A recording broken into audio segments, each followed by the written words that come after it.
talking of Mahavakya. Mahavakya means in my case it's a big speech of silence. If I am asked to define it in my own way, it's a big speech of silence. That's one I think. I mean, there's another point. It's not a question of no mind. It's not an extension of mind. It's an extension of mind. We are born, we achieve knowledge, then we go beyond. It's a journey within. Journey outside and journey within. First of all, we have to face journey outside. We achieve, we read, get degree here and there. Then we journey within. He has come here to enlighten us. With that darkness, with that wisdom of life, that I can say that dance of silence. That means speech speaks louder than words. This is what I would like to say. It's not an extension of personality. By going into the mountains, by doing doing meditation and all that, doesn't mean that we are going away from the self. It's an involvement. There's another word Madam has used, intensity. That intensity doesn't mean intensity outside. It's a question of involvement. Involvement within. That means silence. Stream of consciousness. Consciousness doesn't mean something standing. It's going on. Can we hear that silence? That's a question. That's very difficult to hear. That can only be expressed through self, I think. Or that can only be expressed through symbols, not in words. One can feel that silence. Many can feel silence. As you call it, sixth sense. Enlightened soul. We are not talking of knowledge. We are talking of no knowledge. It's not a question of no knowledge. It's a question of wisdom. Information, knowledge, and the sense of life, that is wisdom, that is journey within, and that destination of that silence. It's not a question of asking questions. I remember one wonderful line by Walt Whitman. I do not ask the wounded person how he feels. I myself become the wounded person. That's again very important.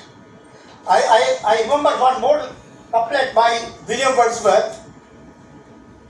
Getting and spending, we lay waste all our parts. One of the points, simple point, prescribed in colleges and schools courses. Getting and spending, we lay waste our parts. Little we see in nature, that is art. Little we see in nature. Little we see in ourselves. We don't care for it. That is a tragedy of mind. That's the tragedy of humanity. That we don't search within. That's the problem. Getting and spending, we lay waste all our parts. We try to become multi-millionaire here and there for nothing. For everything. What we are doing for everything. What we are doing for next life. That's more important.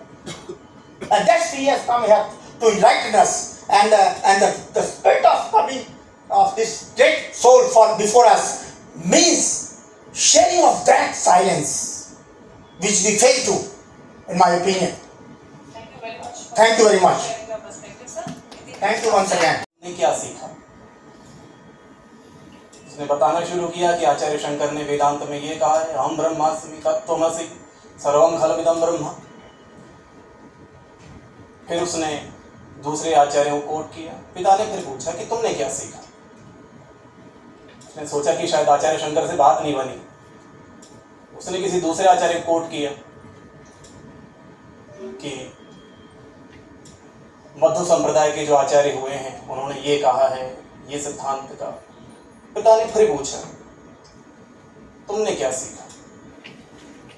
अब बच्चा चुप हो गया। 14 वर्ष पढ़ कर के आया था, लगभग 20-25 साल का युवा रहा होगा। उसने पूछा कि मैंने तो यही सब सीखा।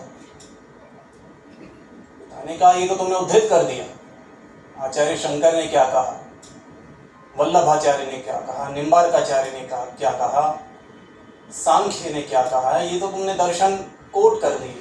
तुमने क्या सीखा, तुमने क्या जाना, तुम्हारा अपना अनुभव क्या है? तो एक बात बहुत स्पष्ट है कि जानते सब हैं, अहम ब्रह्मास्मि। तो आप यहाँ क्या कर रहे हैं? Are the words the thing? क्या शब्द वास्तविकता हैं? अगर आप जानते हैं कि ईश्वर है तो हम यहाँ क्या कर रहे हैं?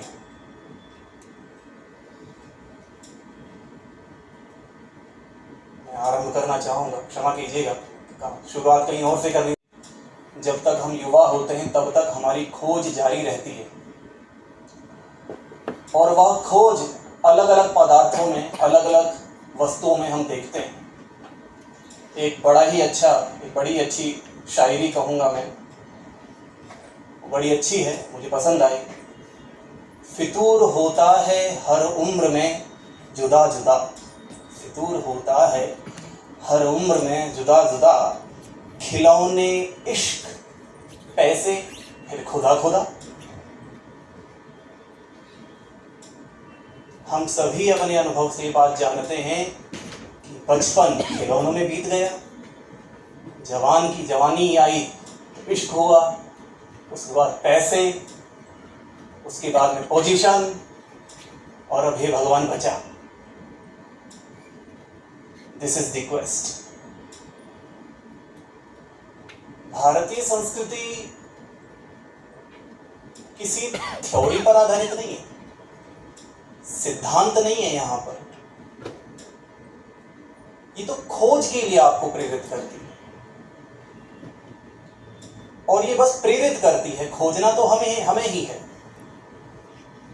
हरिद्वार जाना है तो हरिद्वार जाने का बोर्ड लगा हुआ है कि हरिद्वार 300 किलोमीटर, 350 किलोमीटर। अब उस बोर्ड पर आप जाकर के बैठ जाएं और कहें कि मैं तो हरिद्वार पहुंच गए क्या? नहीं पहुंचे। ऐसे ही शब्द हैं। इसलिए संस्कृत में एक बात कही जाती है, विकल्पयोनयः शब्दाः। शब्द भ्रम पैदा करते हैं। ये बात बहुत, देखिए, मैं बोलना तो कुछ और ही है, पर वही है कि प्रासंगिक रूप से कुछ और बता रहा हूँ आपको कि वस्तुतः जो शब्द निकलते हैं या जो भी शब्द हमारे पास तक पहुँचते हैं वो केवल संकेतक हैं। They are the indicators, they only indicate something towards something. Words are not the real thing. वो हमें वास्तविक तत्व तक नहीं पहुंचाते हैं कभी भी, ये बात ध्यान रखिएगा। और एक और बात, जो हम सुनते हैं तत्त्वमसि, अहम ब्रह्मास्मि, शायद आप लोगों में से बहुत कम लोग जानते होंगे कि ये किसके लिए कहा गया है। वेदांत में आता है कि अधिकारी कौन है? जिसे इन सब बातों का बोध होगा। अधिकारी वह होता है, अधिकारी तो विधिवत अधीत वेद वेदांगत्वेन आपाततो अधिगत अखिल वेदार्थो अस्मिन् जन्मनि जन्मांतरे वा काम में निषिद्ध वर्जन पुरस्सरम नित्य नैमित्तिक प्रायश्चित्तोपासनानुष्ठानेन निर्गत निखिल कल्मषतया नितांत निर्मल स्वांतः प्रमाता। आप समझते हैं कितनी गंभीर बात है। ऐसे अधिकारी को बोध होता है तत्त्वमसि का। गुरु कहता है और अधिकारी को बोध होता है। ये दोनों घटनाएं समानांतर घटित होती हैं। एक जागृत ब्रह्म है, दूसरा सुषुप्त ब्रह्म है। एक जागृत ब्रह्म सुषुप्त ब्रह्म को जागृत कर रहा है, और छोटी सी घटना घटित होती है। हम और आप अभी बहुत दूर हैं उन सब बातों से। मैं मिलोन जी का के ग्रंथ का जब मैं अनुवाद कर रहा था, अनुवाद करते समय बहुधा मुझे ये अनुभव हुआ कि ये व्यक्ति कितना अधिक आध्यात्म के तत्वों में उतरा हुआ है।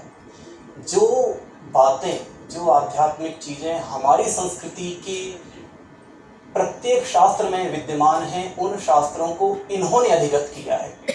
हम में से बहुत सारे लोग जानते भी नहीं होंगे कि ये क्या है, पढ़ते हुए बहुधा मैंने शायद मिलोवन जी को कहा भी था कि इनकी उन सूत्रों को पढ़ते समय एक मेडिटेशन जैसी स्थिति हो जाया करती थी, एक ध्यान अवस्था। और ध्यान अवस्था केवल बद्ध पद्मासन होकर के बैठने मात्र से नहीं होती है। ध्यान जीवन का एक ढंग भी हो सकता है, और वे ऑफ लिविंग, जीने का एक प्रकार। ध्यान एक जीने का प्रकार भी संभव है यदि हम इस चीज को गंभीरता से समझें। मैं बहुत अधिक नहीं कहूँगा, बस इतना कह करके अपनी वाणी को विराम दूंगा कि अगर आप इस सूत्र को अगर आप देखें, experience of existence is the knowledge of consciousness, इसी एक सूत्र पर विचार करते करते करते आप चेतना की उन गहराइयों को स्पर्श कर सकते हैं जिनको आपने कभी अनुभव नहीं किया होगा। And that was the state of my mind when I was translating this book. Thank you very much. संक्षेप में प्रस्तुत कर रही हूँ। हम सभी मनुष्यों के जीवन के महद सौभाग्य अवसरों में से कुछ अवसर होते हैं जब हमें किसी योगी का दर्शन प्राप्त हो, और ईश्वर के प्रति मैं अत्यंत प्रणत हूँ कि ऐसे बहुधा अवसर मुझे अपने जीवन में प्राप्त हुए, जिनमें से 2 मणिकांचन क्षण रहे जब स्वामी ईशान महेश जी और उन्हीं के निमित्त स्वरूप मिलोवन जी से साक्षात्कार हुआ। मनुष्य जीवन संवाद केंद्रित जीवन है। आप कल्पना कीजिए, समग्र सृष्टि का सर्वश्रेष्ठ संवाद क्या हो सकता है कि एक चेतना दूसरी चेतना से एक वाक्य कह रही है।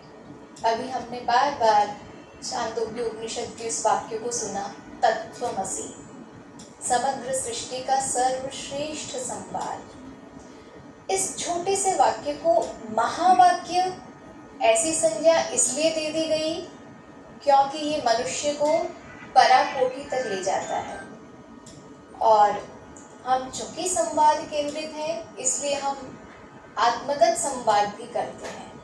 और इसी श्रेणी का समग्र सृष्टि का सर्वश्रेष्ठ संवाद क्या हो सकता है जो स्वयं से कहा जाए, अहम ब्रह्मास्मि, क्योंकि यह अनुभव मनुष्य को अनुभवातीत कोटि तक ले जाता है। और इसी प्रकार के वाक्य, चाहे वह अक्षरों के क्रम में लघु हो, किंतु वे हमें उस स्थिति तक ले जाएं, उन्हीं का संग्रह हम आत्मा ब्लूप्रिंट में देखते हैं। इसीलिए स्वतः इसकी संज्ञा मिलोवंस महावाक्य इस रूप में उद्घाटित होकर हमारे सामने आई। हम सभी ने अभी इसी सभागार में इन्हीं 2 वाक्यों को अनेकों बार सुन लिया, किंतु इसका फल हम सभी के चित्त पर भिन्न भिन्न स्तर का रहा होगा। क्यों? क्योंकि इसके लिए चित्त की निर्मलता और चिति की व्यापकता दोनों ही सभी के भिन्न भिन्न स्तर की है। हो सकता है कि हम मिलोवंस महावाक्य पूर्ण रूप से ग्रहण न कर पाएं, हो सकता है हम प्रवेश ही न कर पाएं, तब क्यों पढ़ा जाए? इसलिए क्योंकि इसको पढ़ने से धीरे धीरे हमारे चित्त में यह प्रेरणा होगी कि हम इस दिशा में, इस पथ पर आगे बढ़ने के लिए प्रवृत्त हों।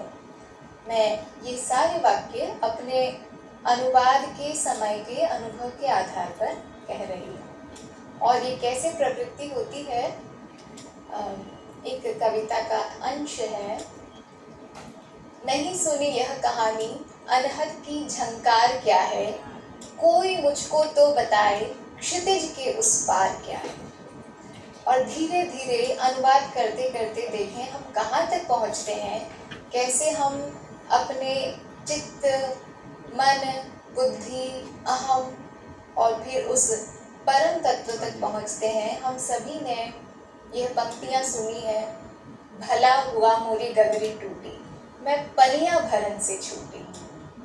तो अंत में मैं इन सभी को सार रूप में इस प्रकार प्रस्तुत करती हूँ कि यह संसार एक हिरण्यमय पात्र है। जिस मंत्र से मैंने प्रारंभ किया, अनेकों चमकदार भौतिक संपदाओं ऐश्वर्य से युक्त, तब इस स्थिति में मिलोवंस महावाक्य हमें यह प्रेरित करते हैं कि हम उस आवरण को हटाकर सत्य धर्म को, परम तत्व को, उस पराकोटि को, जिसे हम स्वयं कहते हैं, जिसे हम स्व कहते हैं, जिसे हम सत, चित और आनंद कहते हैं, उस मार्ग की ओर निरंतर प्रवृत्त होते रहें।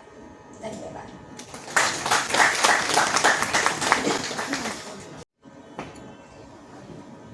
योगी वैज्ञानिकः महान् विचारकः सहृदयी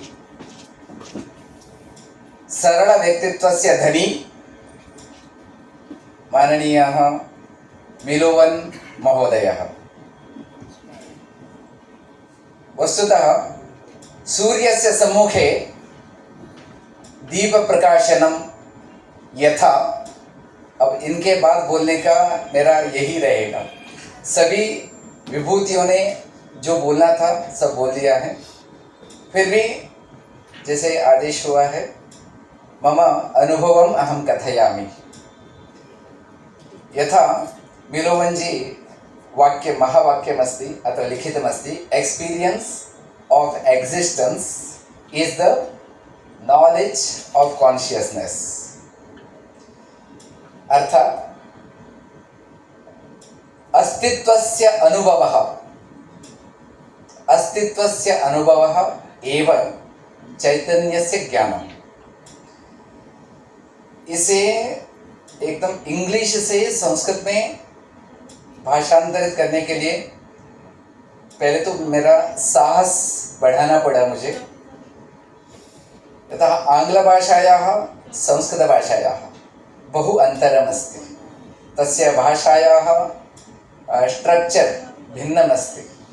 तथापि साहसं कृत्वा, कारणम् एतादृशः वैज्ञानिकः, ऐसे वैज्ञानिक एक आध्यात्म क्षेत्र में, वो भी सुदूर हिमालय में आकर के 15 साल इन्होंने वहाँ तपस्या और साधना की है। उसके पश्चात अभी 30-32 साल से प्रतिवर्ष 1 महीने तक भारत में आकर के, हिमालय में आकर के साधना का अगला वो अपना एक्सपीरियंस, अपना अनुभव कर रहे हैं। तो तादृश महाव्यक्तित्व, उनका अनुभव तो हर बार जो वाक्य मैं पढ़ता था, हर बार अलग अलग कुछ बोध होने लगा मुझे। फिर भी धैर्य करके जो भी मुझे यथामति मुझे समझ में आया, जैसे मैंने कहा दीप के प्रकाश के जैसे, सूर्य के प्रकाश के सामने, तथा प्रयासः मया कृतः। सामान्य भाषया उस पुस्तक को अवश्य अध्ययन करना चाहिए। उनका अनुभव को हमें सच में अपने अनुभूति बनाना चाहिए। उन्होंने विशेष रूप में 365 वाक्य लिखा है, दिन का एक वाक्य, पूरा एक पेज में एक ही वाक्य 3 भाषा में है। ऊपर सबसे पहले इंग्लिश, उसके बाद संस्कृतम, पश्चात हिंदी। वस्तुतः अनुभव योग्यः एषः विषयः अस्ति। तो ग्रंथ का अध्ययन करके ही इसका अनुभव हम कर सकते हैं। किसी के कहने से ये अनुभव नहीं किया जा सकता है, स्वयं अनुभूति कर्तव्य। हम अधिकं न वदामि, समयः बहु अतीतः अस्ति। धन्यवादः। अस्ति लिखा है, आत्मा वारे द्रष्टव्य श्रोतव्य। आत्मा देखने योग्य है, सुनने योग्य है और चिंतन करने योग्य है। इनकी साक्षात प्रतिरूप हमारे सामने दिख रहे हैं मिलोवन जी।